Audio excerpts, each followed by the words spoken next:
Hi, everybody. Hello. Welcome to Super Breakfast Friends Club, the show that I knew the name of and didn't just remember at the last second. I'm glad somebody remembered because I couldn't. I'm sorry, this show ran for 5 seasons? Stop. Well, now you've made me pull up the information, and it feels like cracking open a forbidden grimoire. Quick, play the opening song. It's party time! Viva Piñata, filled with fun. Filled with fun! Don't enjoy them all. Viva Piñata, filled with fun. Filled with fun! Viva Piñata, don't enjoy. Welcome to picturesque Piñata Island. In its many gardens, all manner of piñatas live, dance, and dream that one day they will be chosen to entertain at a party as only piñatas can. Well, most piñatas, that is. Oh, fudge! Shake it, shake it, shake it, like a party animal. Break it, break it, break it, like a party animal. Shake it, shake it, shake it, like a party animal. Break it, break it, break it, break it, break it, break it. Viva Piñata, filled with fun. Filled with fun! Viva Piñata, don't enjoy them all. Viva Piñata, filled with fun.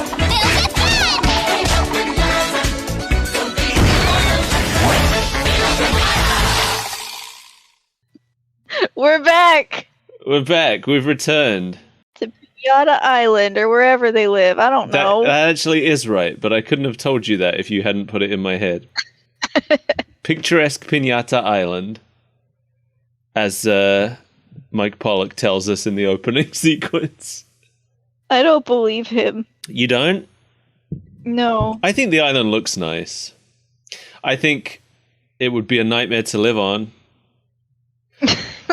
Because of all the horrible talking piñatas. Yeah, I would like to live on the island from the game. And what's annoying is that we get a glimpse of that in the opening sequence.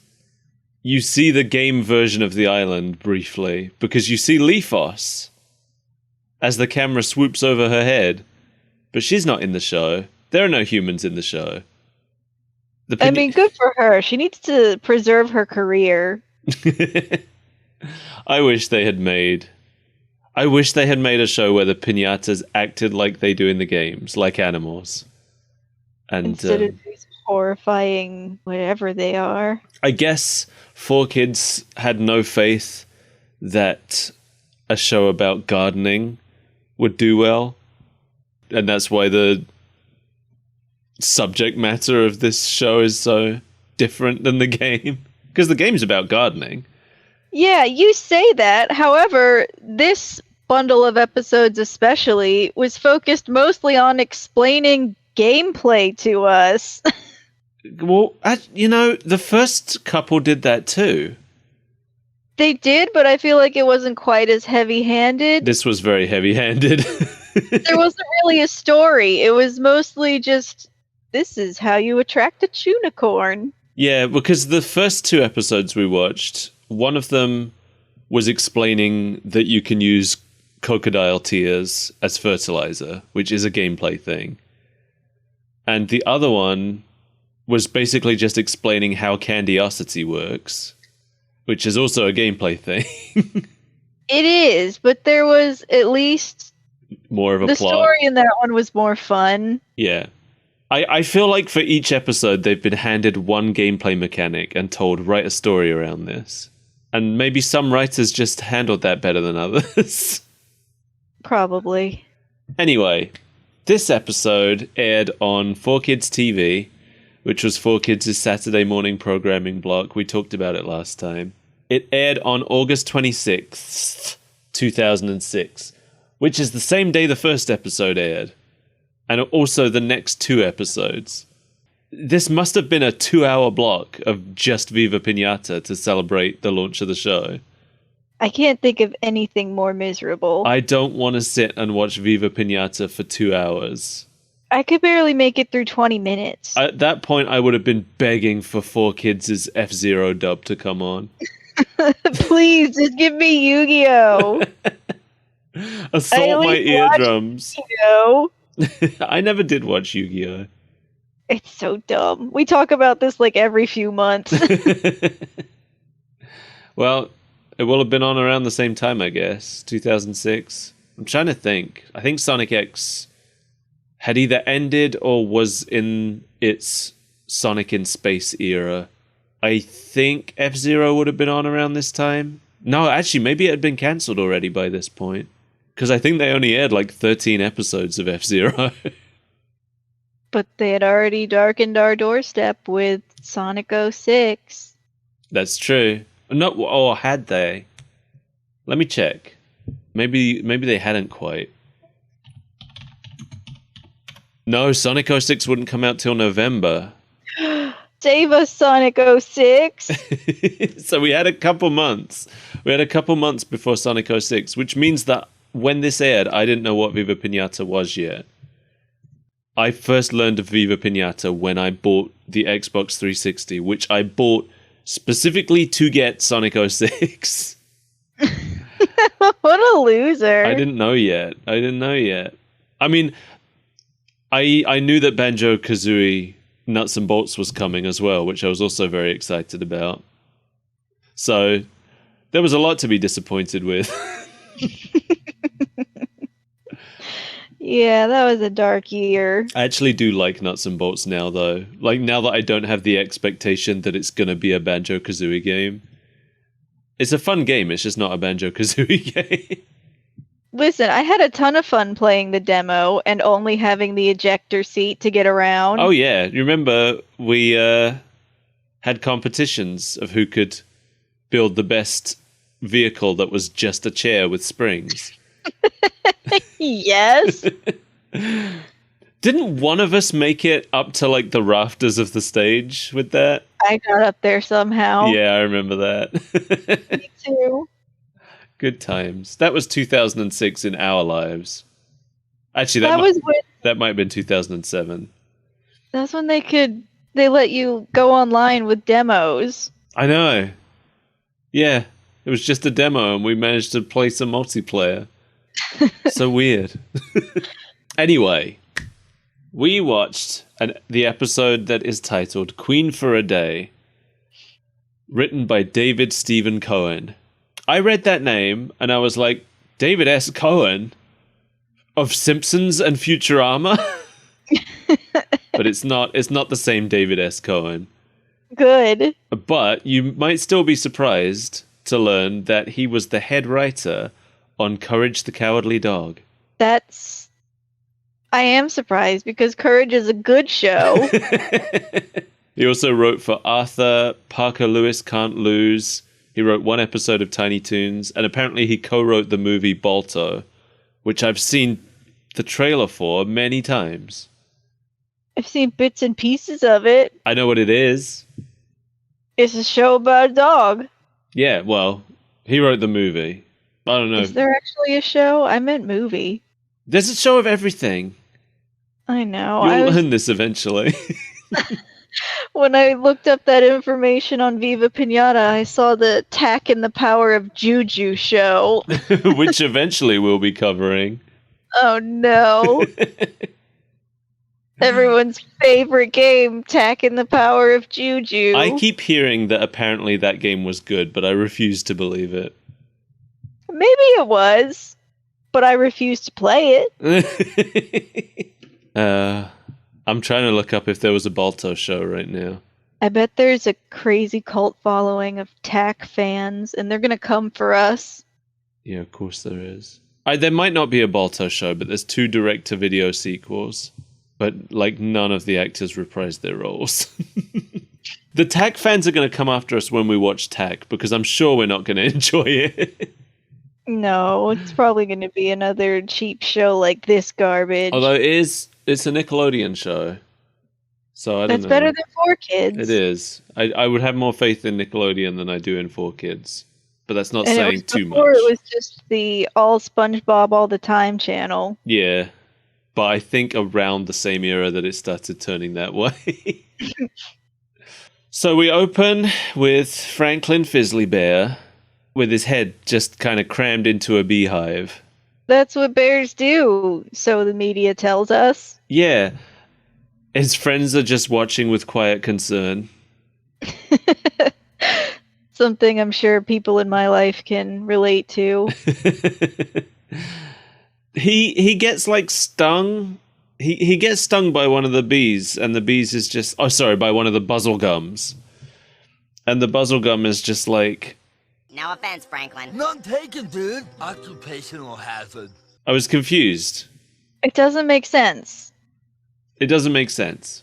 No, because it's shown throughout this whole episode that Franklin has a great relationship with the Buzzlegums. Why would this... Yeah, quite happy for him to eat their honey.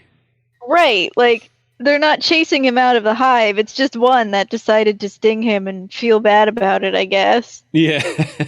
I felt like it was an accident. Maybe it was. But we wouldn't know because it happens inside of a hive. Yeah, and then we're not told anything about it afterwards. My best guess was that it was trying to be like a Sam and Ralph joke. You know, the old Looney Tunes cartoon with the wolf and the sheepdog where they clock in at the beginning and say good morning to each other.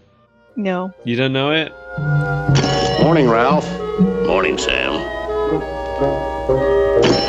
They both clock in with the like punch card machine, and then the wolf goes about his day trying to get the sheep, and the sheepdog stops him every time. And then at the end they clock out. I vaguely remember. It's great. We should watch it. That's not a video game. Not for the show, just for, you know, our leisure I time. only consume video game media now. Oh. I didn't realize how seriously you were taking this show. I eat, sleep, breathe, and bleed Viva Piñata.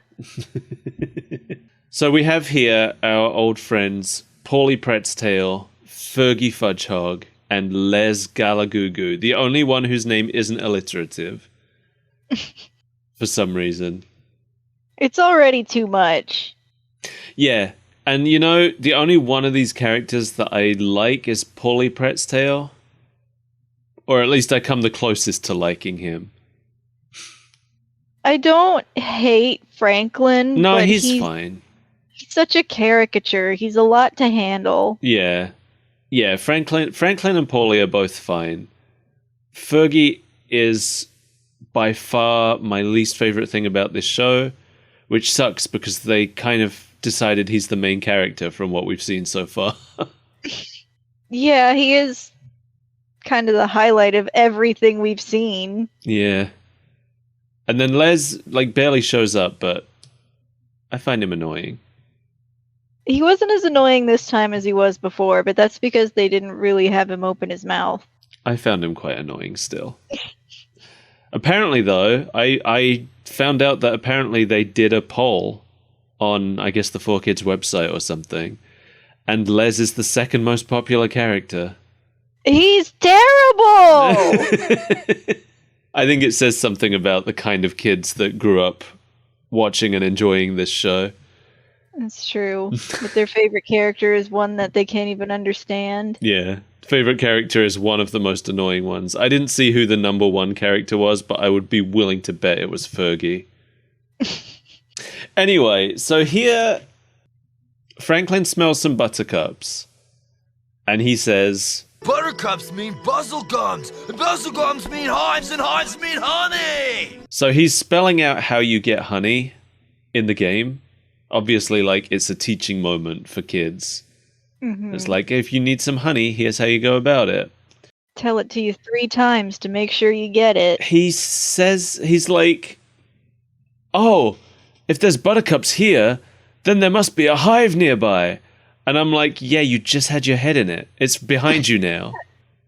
No, that one's too far away. It doesn't count. It was still on screen while he was saying this. It doesn't count.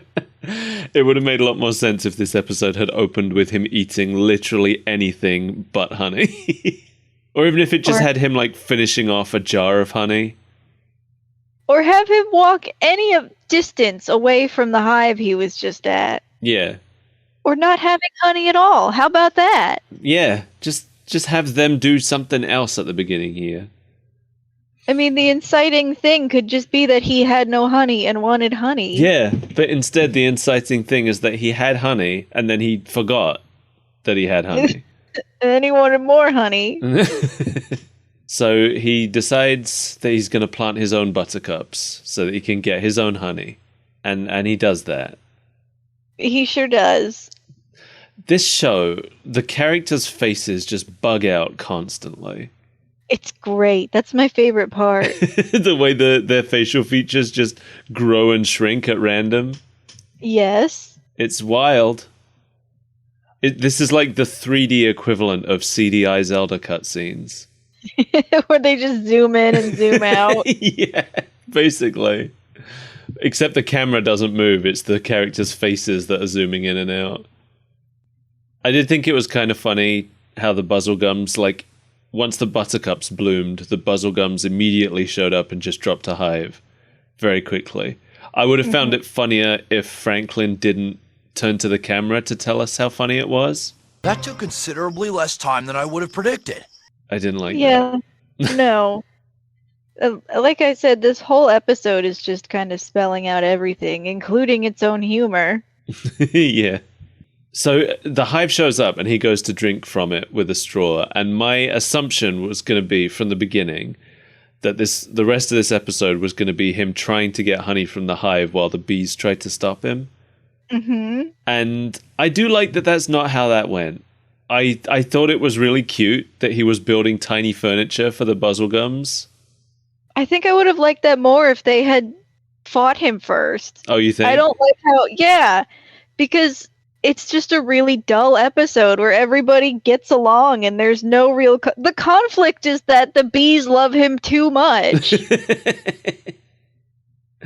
I guess I just thought they were cute bees. They are cute bees, but they can be cute and still sting him in the face. I think Franklin is too nice. It feels like Franklin's entire thing is that he's really nice. That's his whole character. Nice people get stung by bees. He already got stung once. Leave him alone.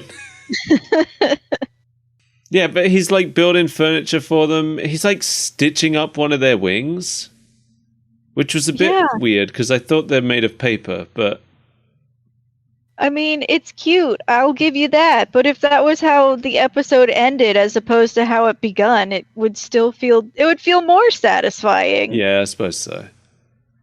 Instead of whatever, we'll get to it. Well, yeah, so the bees are just giving him tons of honey in thanks for how nice he's being. And then later we see Paulie, Fergie, and Les walking along. Paulie's tossing candy and Fergie's catching it in his mouth. Kind of a pointless scene. Yeah. Meanwhile, It's just there to make us overhear the song that Franklin is singing. Grow those buttercups high, boy. Grow those buttercups high. Bring the bees and hives on trees. Grow those buttercups high. yeah, but we could have overheard that. Like, we were already with Franklin. It's not like they needed to bring him into the scene. In case you forgot, here's Franklin. Yeah, Franklin is loading a cannon with buttercup seeds at the same time. I guess he fires the cannon and that makes Fergie miss the candy he's trying to catch. It wasn't super clear. It wasn't, but I think that's what happened. So Les catches it instead, and then, of course, he does some martial arts stuff because it's hilarious. This is right in that period where it was considered the height of comedy to have a character suddenly do some martial arts stuff out of nowhere.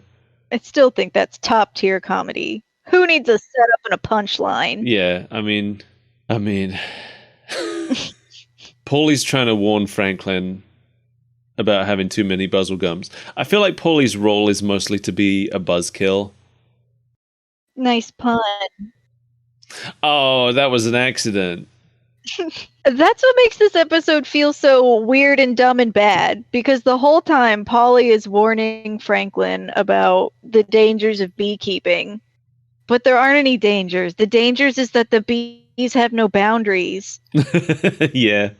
Yeah, so we see one of the Buzzlegums is telling a whole swarm of Buzzlegums about how nice Franklin is, and then they all head off towards Franklin's garden. So he wakes up in the morning, and he just has a whole garden full of hives. He eats 1 million bowls of honey for breakfast. The bees are just hovering around, waiting to hear whether he likes it. And then he just starts to have bees for a head. Yeah, he has become a swarm of bees. Yeah, he's a swarm of bees with a bear body sticking out the bottom. And now it's starting to annoy other people that he's constantly bees. He goes to the movies and he's bees. I hate when I go to the movies and the guy behind me is bees. How am I supposed to hear Nicolas Cage's bad accent over all this buzzing? You're not. That's a feature. A beacher? Oh no, that was awful. That was like one of my I puns. know. And now it's stuck. It's stuck in your brain forever. I kind of lost track of a little bit of what happened, but somehow his friends end up stuck in honey in his house. They just go over to check on him, and his house is so full of bees and therefore honey that it's everywhere. Okay. Do they ever get unstuck? I just think they don't show up again. Yeah, we've moved on from them. Okay. Franklin goes to break up with the Buzzlegums. But then, before he can, they crown him queen. And then it's a commercial break. He needs to go find, like, the previous queen. And Les uses a microscope to show Franklin that her address is on the crown. A thing that people do. Yeah. So he goes to find her house and talk to the queen. I tried so hard to find out who voices these bees. But beyond the, like, 5 main characters, none of the actors in this show are properly credited. That's nice. That's nice of 4Kids. Yeah, the credit sequence literally just lists all the names with no mention of who they played. The IMDb has everybody listed as additional voices. So if anybody out there knows who did the voices for Queen Buzzlegum or Max Buzzlegum, please let us know. If you yourself were the voice of a bee, you may be entitled to compensation. Hey, it might happen. I was looking up the DVDs and I found that the Volume 1 DVD has a review left by one of the voice actors. What? And it's like, this is the funniest show ever, and I'm not just biased because I'm in it. You are. Don't bullshit me. It was the guy who played the male Twingersnap head character, who isn't in this episode at all. But I was led to believe that the Horsestachio was the main character, but he's not in this episode at all either. Oh, actually, he was in the movie theater, I think, and that's it. Yeah, he didn't have any speaking lines, though. No. And I guess that might not even have been him in the theater. It might have just been a different one. Yeah, who knows? Who knows? We never will. I don't think this show even knows who the main character is. No, that's why I'm annoyed, because I want to see more of the Dan Greenhorse, who I thought was the star, and all I'm getting is this creepy hedgehog who makes me uncomfortable. Whose back wiggles and woogles. Yeah, I don't like him. No. He's bad. Annoying. He's annoying, he's ugly, he's green. All terrible things. Anyway, so there aren't any Buzzlegums here in the Queen's neighborhood because Franklin stole them all. And we've got They moved. Nobody stole anybody. Well, the Queen says he stole them. The Queen is stupid. That's why she's not Queen anymore. That is true. So we have the Queen Buzzlegum and her butler Max, who I don't know if these characters ever show up again. I kind of get the impression they probably don't. This show is not greatly well documented. It's going to be lost to time. So, eventually it will be easier to listen to this podcast about the show than it will be to watch the show. It's already easier to do that just because you won't have to look at the animation. But I think you should. So the bees all left because the Queen is mean to them, is what we very quickly ascertain here. So Franklin teaches her how to be nice. And we get a nice montage. We do. They give Max Buzzlegum the butler a massage, which is odd. Yeah, I guess bees like that sort of thing. I didn't like that he complained about them touching his exoskeleton because it made me think about him as a real bee rather than a piñata made of paper. Yeah, they're kind of inconsistent on that, aren't they? A little bit. Just earlier, they had to sew somebody's wing back on. Yeah. There's a part where Franklin's teaching the Queen how to help old people cross the street. And it really, more so than anything else in this episode, it really highlights how much I dislike that they treat the piñatas as humans in this show. You dislike old people? I just... So, there's a pig riding around on a moped in the background. And his body shape is just not built for that moped. Right, like Fergy Fudgehog walking on two legs. He does that all the time, doesn't he? He sure does. That's what makes him look so weird. Because the Fudgehogs in the game don't look that weird, and it's because they're always on all fours. The way they were designed. Yeah. He's helping this elderly Cinnamonkey across the street. I think it was a Cinnamonkey. She's just been given like glasses and a headscarf to make her look like an old lady. But then there's a Chippopotamus with a Zimmer frame, and they haven't given him any clothes. They've just made him grey.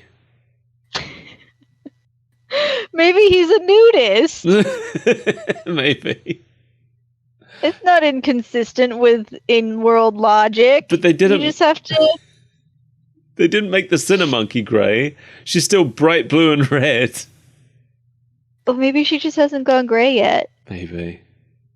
It's the genetics. Maybe she dyes her hair. Didn't like it. It was weird because you can't have a grey piñata in the game. They can never turn grey. They can turn other colours, but not grey. And I thought, why didn't they make it... Have you had one for 30 in-game years or 30 real-world years? You don't know. It hasn't been out for that long. So no. Ask me again in 13 years. I will. I'll make a note of that on my calendar. I did think it was funny. Like, eventually he puts the crown back on the Queen, and we see the crown was way too small for Franklin, which they did point out when he was wearing it. But then when he puts it on the Queen, it's way too big for her. Mm-hmm. So who was this crown made for? I don't think it was too big for her. I think it was like a stylistic drag queen crown. You think? Mm-hmm. I actually went and I looked up to see if that crown is a cosmetic item you can get in the game, and it's not. There are two crowns in the game, but neither of them are this one. You can wear a crown in Viva Piñata? Your piñatas can. It's not good enough. No, I know. Sorry, I didn't mean to get you excited. I need my cursor to have a crown on it. Yeah, I was going to say, you don't actually have a head in Viva Piñata, so... I know how to play Viva Piñata. I know. I still want a crown. I know. I remember your Viva Piñata period. It coincided with mine. Yeah, because I just played the demo. I know. Because I told you it was good, and then you tried the demo. And you played it for a long time. It wasn't that long. It seemed long. It was a decently long demo, but it's not like I was sitting there playing the same demo for a week. No, but I mean, it's an open-ended game, and I feel like you really tested the limits of what you were allowed to do in that demo. That's what I do. That's how I play video games. Yeah, I know you do. I know. So the Buzzlegums all go back home, and the Queen makes Franklin an ambassador, I guess, to Buzzlegum Junction. Buzzlegum Junction? Yeah. See, we're never given a name for this place. No, I just we don't. named it. That's its name now. Well, there is a street name that she lives on, apparently, but heck if I wrote it down. Yeah, I sure didn't pay attention to it. And then the Buzzlegums start their new festival, Buzzapalooza. I hated it. Me too. Is this the nice thing that she did for them? She started a music festival? I guess so. And then they're immediately going to go back to their slavish working hours. Yeah, to their toil. I did find it really funny that Franklin just leaves during the party. Literally It's not walks boring. into the sunset. I mean, all they were doing was playing his stupid song about buttercups. Yeah, they made it even worse. Yeah, they Because- made a club mix, but bad. Yeah, because the guy singing is a strong word for what he was doing, but it was just like a gravelly voice, like even worse than Franklin's voice. I didn't like it.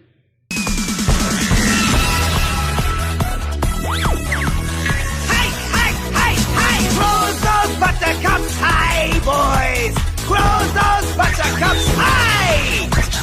Rings of bees and hives on trees!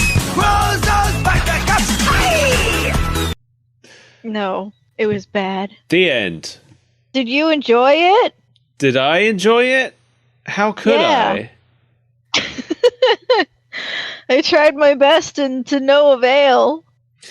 But hold on to your whacking stick, because we've got more piñatas on the horizon.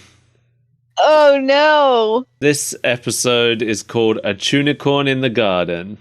I wonder what it's about. This episode is also written by David Stephen Cohen. And it's boring. This segment, this Chewnicorn segment, was released early as a free download on Xbox Live Marketplace, apparently.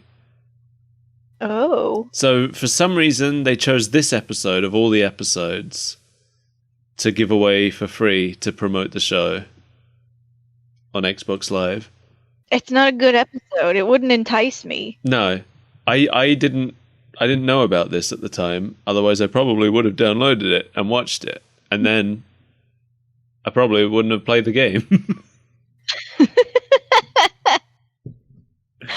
So it has the opposite of their intended effect. Yeah, it's funny because watching this show did make me want to play the game, but only because I've already played the game and I know what the game is like. If I hadn't, there's no way this show would make me want to play it. Because you would assume it's like Viva Piñata party animals the whole time. Yeah, for sure. So we open with a bunch of piñatas chilling on a beach. Well, most of them are playing. Paulie's chilling. And he's making fun of Fergy for believing in Chewnicorns. And he's buried him in the sand as punishment. It's punishment for his belief. How dare you have faith in something? I really don't like the weird stuff they do with Fergie's body throughout this show. Franklin surfboards in and soaks them, and Fergie inflates, and then he, I guess, holds his breath, and all the water spurts out in like 5 different places on his body. Yeah, it's gross. It's like piñatas aren't porous. No, I don't want to know about it. Wouldn't that just kill him and wash him away? Why don't they? I mean, like, he's not serving any purpose. The whole point of all these piñatas is that they're supposed to fill up with candy and then go to parties, but we've established that he doesn't want to go to any parties. But even when they do go to parties, they just come back. I know, but he doesn't want to. No. I can't remember if he did in that other episode or if he ended up escaping it. No, he ended up escaping it because he exploded, didn't he? He's so fat he exploded. That's right. Oh my god. Why do they do these things to him? I don't know. Maybe it's a weird sadism. Fergie is the body horror character of this show. Truly. It's just constant body horror with him. And that includes looking at his face. Yeah, for sure. So Franklin, it turns out, also believes in Chewnicorns. And Paulie says that he'll believe in Chewnicorns if they can show him one. So Franklin pulls out a book that he has and looks up where to find Chewnicorns in it. Which, to me, seems to confirm that they're real. Right.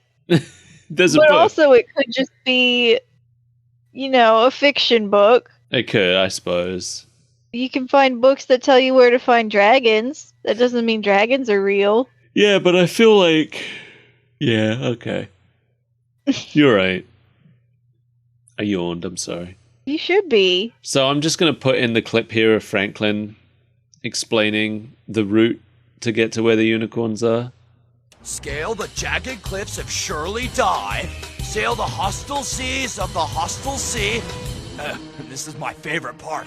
Travel on our bellies through the dark and endless forest of unbearably horrible squirmy things. Or you could just plant a gem tree. Or that, which is what they do. And again, this is another teaching moment. This whole episode exists to tell kids how to get a Chewnicorn. Mm-hmm. Although in the game, just having a gem tree isn't enough. You also have to have won an award for being a master horstachio breeder. Oh. So they left that part out. There's going to be a bunch of kids with a bunch of trees, very disappointed. Very confused. They're going to come away thinking that Chewnicorns aren't real. Meanwhile, it's just because they didn't want to have to talk about breeding horses in a kid's show. Yeah, it would be a bit weird. Since they're treating these animals as sentient people, it would be a bit weird if they went away and bred a bunch of horses. What if the background characters were solely horstachio? Just non-sentient horstachio? Or sentient ones, just to imply that there's suddenly a bunch of them. Oh, just to imply that they've been breeding them? Yeah. They've been slipping them Viagra. These horny horses. Horny Horses is my favorite board game. It was not as well received as Hungry Hippos. No. But still fun. In kind of a traumatizing way. They just go buy a gem tree.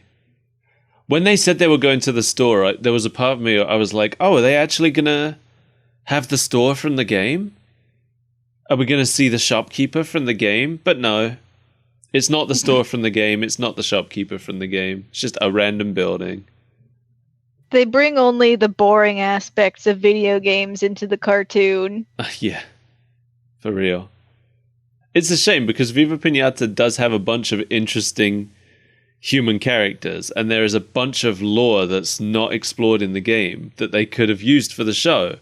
Like, there's this old man gardener who kind of teaches you what to do at the beginning, and his son disappeared once while he was away on a trip looking for the dragon ash, and when he came back, his son was gone, and his ex-assistant, Lester, was gone. And Lester had created, while he was gone, Lester had created sour candies as a shortcut for raising piñatas. And he got the guy's son to try one. And then the guy's son, wandered off into the woods, and he became this villain known as Dastados, who shows up in the game whenever your piñatas are sick. Whenever your piñatas are sick, he shows up, and if you don't cure them quick enough, he smashes them. And so there's all this lore with, nobody knows that that's his son. It's made clear to us, but the other characters never find out that that's his son who went missing. They're just like, oh, this creepy guy who lives in the jungle and comes and smashes sick piñatas. Watch out for him. I wonder where my son went. And then there's Lester, who becomes Professor Pester, who I think is in the show, but we haven't seen him. I hated that guy. So it's just a world teeming with evil, is what I'm learning. Well, there's some evil. There's a lot of good characters, too. There's the builder guy, and there's the shopkeeper woman, and there's Lifos and Cedos. And, there's a lot. There's a lot they could have drawn from, and they didn't. And they did this instead. It makes me mad. They taught us how to plant flowers. They could have still done that. That could have been an episode about Cedos. Anyway. If there's any other Viva Piñata fans out there, you understand that I'm mad because I love Viva Piñata. And I want it to be better. But also because the show is bad. Well, yeah.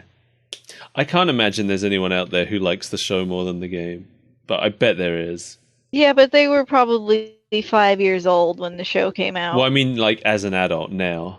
Oh. No, I don't think such a person exists. But if you're out there, then please contact us. Tell us you're real. For science. Anyway, what was happening? They planted the gem tree. Yeah. And they used some fertilizer, I guess. It doesn't really look like fertilizer does in the game, which I thought was weird. It was weird that this doesn't resemble actual in-game fertilizer, because it looks like it looks so video gamey, you know? Yeah. They've been so painstakingly accurate about everything else, but not this. Yeah. It is a shame. Or not a shame, but it's strange. It's strange. Because I looked at it and I was like, that must be a video game thing, but I never used the rainbow fertilizer, so I assumed maybe that's what that looked like. And I think that's what they were going for, but it doesn't look a thing like it. Because in the game, the fertilizers are all just like a sack full of goop. Mm-hmm. And this was like a tiny eyedropper full of liquid. It was concentrated.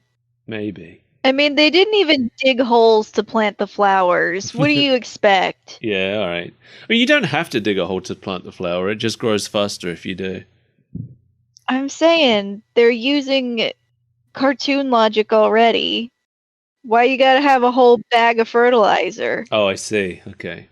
Yeah, I don't know. Stop ruining my favorite show. I'm sorry. All right. So Fergie says he's going to stay up and watch for the Chewnicorn. And he's got a jukebox to listen to with headphones.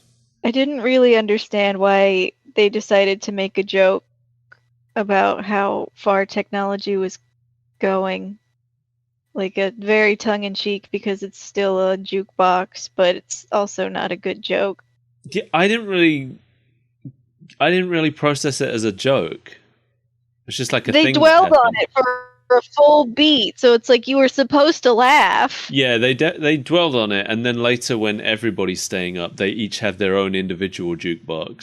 So they thought it was funny. They sure did, but it wasn't. I did think it was funny that they each have their own individual jukebox, but only because it's so ridiculous. Mm-hmm. It's like at that point, it's the absurdity of it that I'm laughing at. So the next morning comes. There's a flutterscotch that gets too fat to fly and then falls. That And happened. Fergie has fallen asleep on the job, as usual. Yeah, as usual, Fergie sucks and is dumb and awful. As we've come to expect. What I didn't get is he says that the music was too calming and it put him to sleep, but he's listening to some, like... It's the Viva Piñata theme. It's the, like, party song that plays at the beginning of the show. He's listening to an instrumental of it. Fergie? Fergie! Some bumping club music. But all the gems are gone, Mel. Oh no, the Chewnicorn must have come in the night. It's the only thing that could explain it. So they plant another tree, and this time all three of them are going to stay up to watch for the Chewnicorn, since Fergie's so useless. But it turns out they're all pretty useless. Yeah. In fact, Paulie, who's the one who gave Fergie the most shit, is the first one to fall asleep. And the last one to wake up. Yep. So once everyone else has fallen asleep, Franklin is suddenly woken up by a noise in the tree. And guess what? It's fucking Fergie. Up in the tree, eating all the gems. I was surprised by this, because I was like, why is he eating gems? How are those eatable? Yeah, don't they even make like the sound of glass breaking when he bites them? Probably. I feel like that was what, or maybe I just imagined that because that's what it should have been. I mean, gems are a fruit in the game that they eat. Are they? Yeah, this is real. You grow a gem tree and then you feed them gems. Oh, okay, if you insist. Please note, I am not saying that you should feed real animals gems. Nor should you eat them yourself. Yes, definitely don't eat gems. Unless you have to hide them from someone. Or unless you're like a bird person and you need some kind of stone in your stomach to help you digest food. In which case a gem would probably be a pretty baller way of doing that.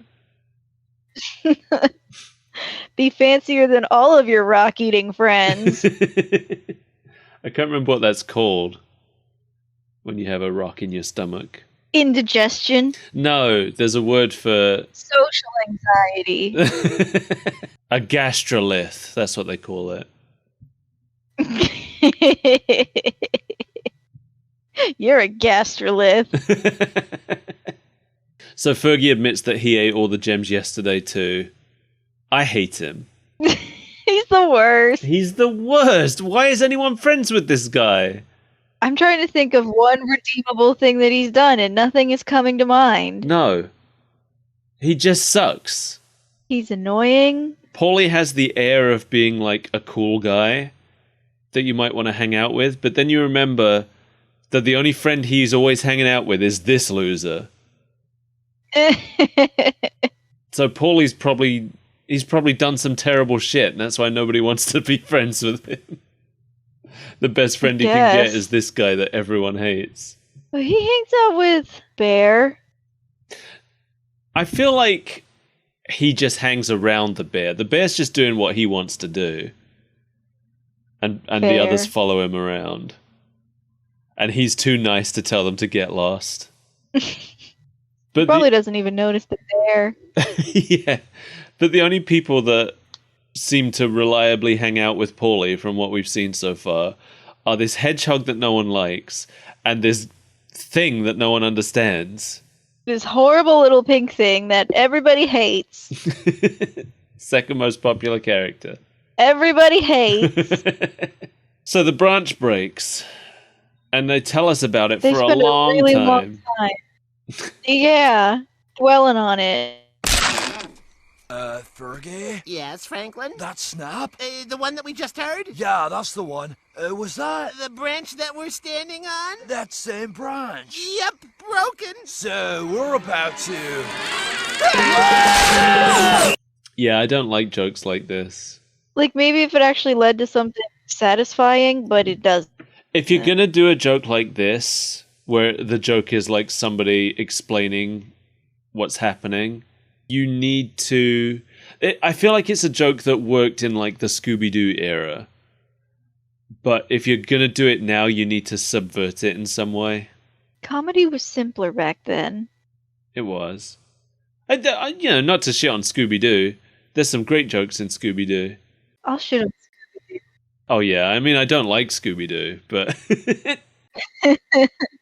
They fall for a long time. Like, way longer than the tree is tall. So I've already forgotten if anything comes from the fact that Fergie's disgusting hump gets stuck in some branches and he like stretches as he falls. I was expecting him to just rip in half. Well, it's not like he hasn't done that before. Right, that would be the least horrifying body horror we've seen. No, that was really just to add some visual humor to this long falling scene. Because they fall for a long time. And the whole time they're falling, Fergie is trying to convince Franklin to lie for him. And say that he saw a Chewnicorn. It was a bad scene because it's not funny and you're focused on the wrong thing the whole time. Yeah, and when his weird hump got caught in the branches and he stretched way out, the only thing I could think was, oh, the textures on that model are tearing. I wish Fergie would tear. You could because they were stretched out so far, you could really clearly see the individual polygons on him. So, model weren't made to do that. Mm-mm. So when they hit the ground, it wakes Paulie up. And I completely misread what was happening at that part where they're miming at each other behind Paulie's back. So Fergie has juice around his lips from the gems. But I didn't see that. I thought he was just silently pleading with Franklin to keep up the lie. So I didn't understand why his tongue came out and waved around his face. But also, I just accepted it as a thing that Fergie would do to plead plead his case. I was like, yeah, it's kind of weird stuff he does with his face. Yeah, at first I thought he was mimicking Polly for some reason behind his back. Oh, so it wasn't clear because to you his either. No, his face is unreadable, so it took me a second to realize that he was pleading with Franklin. He wasn't. He was. No, he wasn't. Franklin pointed out that he had juice around his lips and then he licks it off. That's all that happens. Yeah, but then Polly starts talking, and while he's facing Franklin, behind him, Fergie is pleading for him to not spill the secret. No, what's happened here is you misread it the same way I did. But both of those things happen. Do they? I don't remember here. Oh. You mean while Franklin is like, after he asks Franklin what to do? Yeah. After he asks Franklin what he saw? Yeah. Okay. Yeah, you're right. No, I'm talking about the earlier part when he's got the juice on his lips. Oh no, I saw the juice. Yeah, I did not see the juice. So I thought that was him pleading. So the whole tongue thing I thought was part of the pleading. Seductive tongue movement. Yeah, and I was just like, oh, all right. I just accepted it. And it wasn't until, because I watched this episode twice, it wasn't until I watched it the second time that I realized what was actually happening there. Oh. So Franklin, who has told us that he doesn't ever lie, he doesn't like to lie, which does make sense with what we know of him. He says that he did or did not see a Chewnicorn. But he covers Franklin or Polly's ears when he says or did not. Yeah. And Paulie then just kind of accepts that Chewnicorns are real because he trusts Franklin, or at least he pretends to accept it. Yeah, I don't know why he didn't question the fact that Franklin covered his ears randomly for no reason, but yeah. Yeah. So he says that he still wants to see one for himself, so they plant yet another tree. And Fergie, because he's a little piece of shit turd monster, waits until everyone falls asleep and then immediately gets up to go eat the gems again, a third time. His third round of free, the most expensive fruit in the game. Well, we don't know that it's free. Maybe he contributed some of the money. He never goes to parties. He doesn't have any money. He could have a side hustle. Doing what? Selling feet pics. You mean nub pics? Whatever, same thing. Show nubs.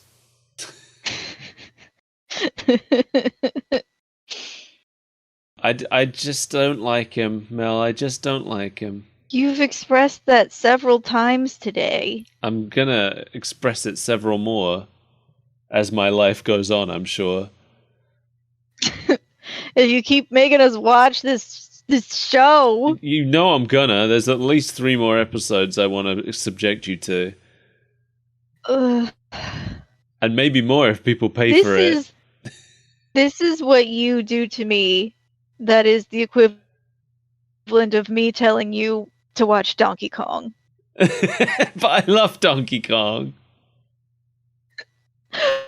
Oh, so you're just doing this to hurt me then? This is hurting both of us. So Franklin stops Fergie, and, I didn't even pay attention to the conversation they had because I just hate looking at Fergie's face so much. I think it was pretty repetitive. I think it was just a back and forth of them both saying the same thing. I'm not gonna lie. By this point in the episode, I had pretty much checked out because it's just the same thing happening over and over again. Yeah, basically. Except this time, Fergie gets caught in a snare trap that Paulie set up. Because I guess he knew that it was Fergie all along. Or he was trying to catch a Chewnicorn. One of those things. Yeah, I thought he was just trying to catch a Chewnicorn. It didn't seem like he didn't believe that it existed.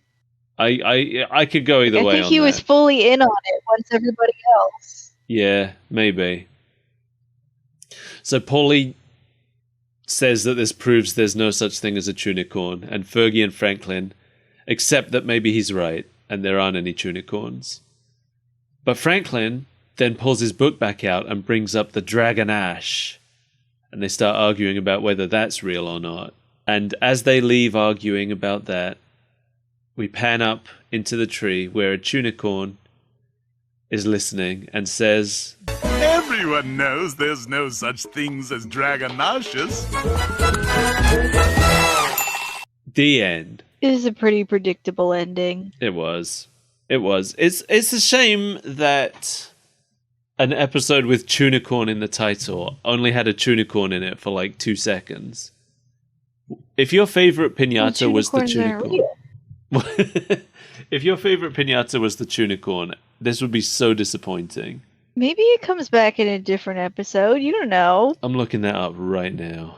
All right, well, I'm looking at the Wiki's gallery of screenshots of Chewnicorn, and it's literally just 2 screenshots from this episode of the 2 shots the Chewnicorn appears in. Oh. So I think this might have been the Chewnicorn's only appearance in the show. Yeah, it's kind of looking like that. Well, sorry, Chewnicorn fans. Are there fandoms for each individual pinata? How robust are these fandoms? Viva Piñata fans, please let us know. I don't know, because the wiki's not very good.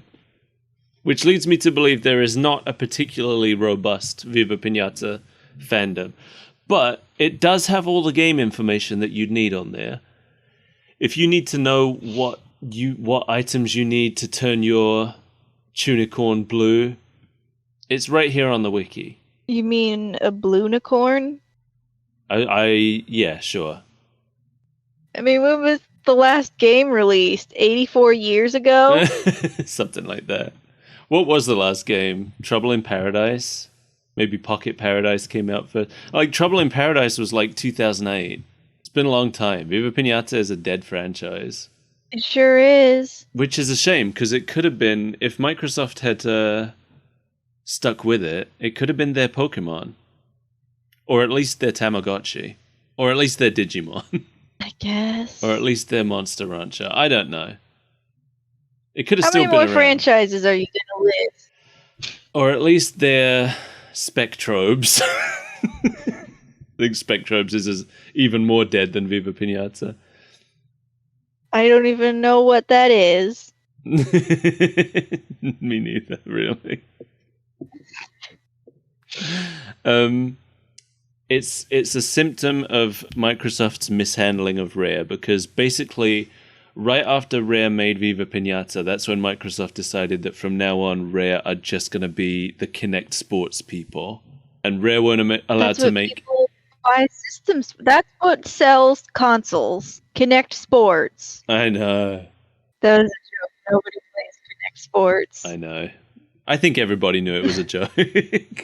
So for like 10 years, that's all Rare were allowed to do. Just Kinect Sports. That's why most of the talent left. Which, you know, worked out for the best, because now they went off and they formed other studios like Playtonic. And then we got Yooka-Laylee, which I have mixed feelings about Yooka-Laylee, but overall I like it. I think I have it, and I've never played it. I don't know if your computer could run it, honestly. Excuse me, my computer's very cutting edge. Actually, I think later on they did release an N64 graphics mode, and your computer could probably run that. I do have Yooka-Laylee, for your information. And just to spite you, I'm going to play it right now. Don't play it right now. Wait till we're done. I'm not. I'd have to download it. Okay. So, back to Viva Piñata. I didn't like it. No, this was horrible. This Chewnicorn is a liar, by the way. The Dragon Ash is real, too. And I'm sure there'll be an episode later explaining exactly how It to doesn't get make it. him a liar. It just makes him ignorant. Okay, he's dumb. He's a stupid idiot, and I hate him, and I hope he dies. I hope he goes extinct. The last Chewnicorn. You made that joke twice, and this is the one I'm keeping in. I know, because this time it actually makes sense. Before I was just trying to make sense of your not making sense, and then no one made sense. Yeah. How do you feel? How do you feel after watching this? I feel cheated. I feel like I wasted 20 minutes of my life. I don't feel good. Okay. Well, I hope you in the audience feel good because we suffered for this. We suffered for you. And we'll suffer I don't again. know if that's going to be apparent. I wish I this... feel like this episode is just furthering the suffering of what we went through. You think? You think we're just like I passing feel the like suffering on? we're just putting salt in the wound because it's like 40 minutes of us stammering trying to elaborate on a show that went nowhere and did nothing. Yeah, but it's about the friends we made along the way. Fergy the Fudgehog? Really? He's not my friend. Leave him out of this. Well, that's not what he told me. What did he tell you? That you're best friends and you guys snuggle in bed every night. That piece of shit. Do you think they ever made Viva Piñata plushies? I want to say yes, but it also sounds like that would be too good of an idea. I'm looking it up. Is this real or is this someone's fan? It's a fan plush. It's really good. I'll send you the picture. Hold on. That's pretty cute. Yeah, I'd buy that. I'm seeing some Hudson Horstachio plush toys that are nightmarish to look at and make my eyes scream. This Pret's Tail plushie I'm seeing, by the way, is by Plushy Love. Plushie Love? Plushy Love. I'm going to follow them on Twitter right now, live on the show. They're going to wonder why this tweet from 2019 just got a like. I think this might be the Hudson Horstachio that you found, and it is official. And it's horrible looking? Is this the one you were talking about? Yes, it is. Yeah, that's an official one. My God, is it ugly? It's horrible. It's scary. Why does he have the teeth?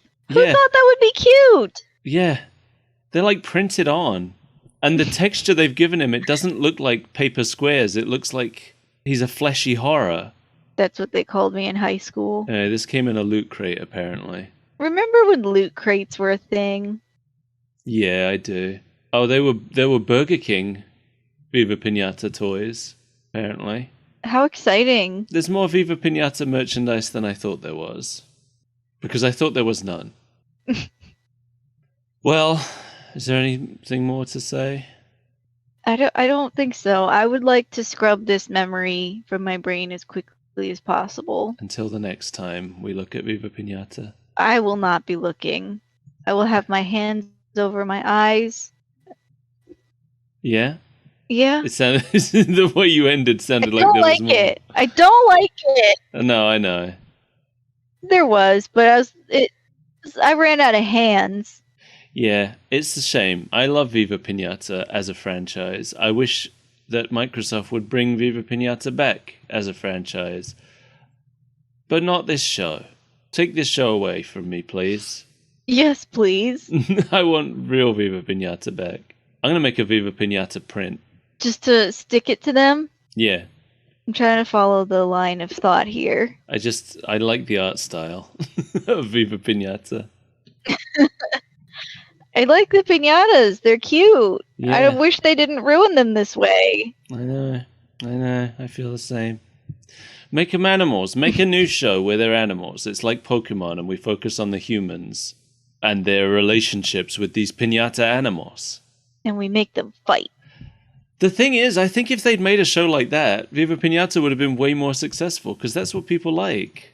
Yeah. All of the successful shows about fictional creatures like this are all about humans having relationships with the fictional creatures. But would it have sold the toys? Yes, definitely. Pokemon sells the toys. You imagine if Pokemon had just been about the Pokemon acting as humans. I guess that's Mystery Dungeon, isn't it?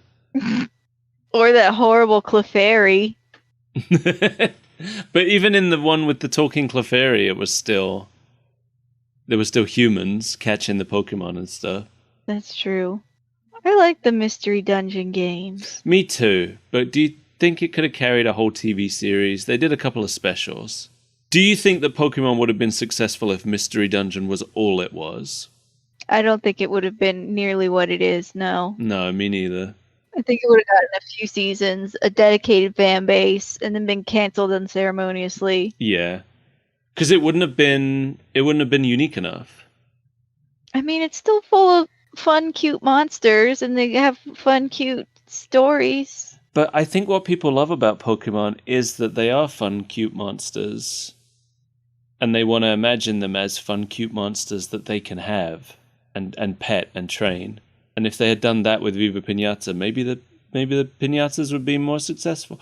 I just don't want to hear Fergy Fudgehog's voice ever again, is what it is. Until the next time you force me to watch. Yeah, oh yeah, which I'm gonna do. So It's gonna be like a Clockwork Orange. I'm gonna have my eyes forced open. You're gonna drop liquid into them to keep them moist. The balancing act I take to try and make sure that I give you enough shows that you'll enjoy watching, so that you don't quit the show if I give you too many bad ones in a row. No, I don't. You just voiced bad ones at me day after day. I just gave you Higurashi. I picked Higurashi. I could have said no. I could have pretended I couldn't find it. And then I would just come into the show talking about a different show completely. You would have showed up to Viva Piñata talking about Higurashi. Yes, because I have seen it before. And we'll see it again. In your nightmares. Thanks for joining us, everyone. I'm sorry. If you would like to contribute money to us making this show better and getting new microphones, or if you would just like to pay us to watch another episode of Viva Piñata, please go to patreon.com/Super Breakfast Friends Club. You could put money in our extended empty Starbucks cup. We have a coffee. Yeah, which is coffee.com/Super Breakfast Friends Club. I guess we have a Twitter. In as much as anyone does these days. Nobody has Twitter anymore. Twitter is just a thing that is. Yeah. Bye. Viva Piñata, we dance in the sun. Yeah! You got Piñata, the party's begun. With maximum horsepower. This is our candy, we're sure you'll agree. Saying Piñatas are the ones for me.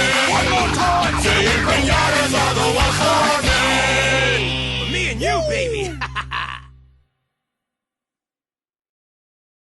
My favorite part was when you spent a while just telling us a joke you saw in Scooby-Doo. I'll cut that.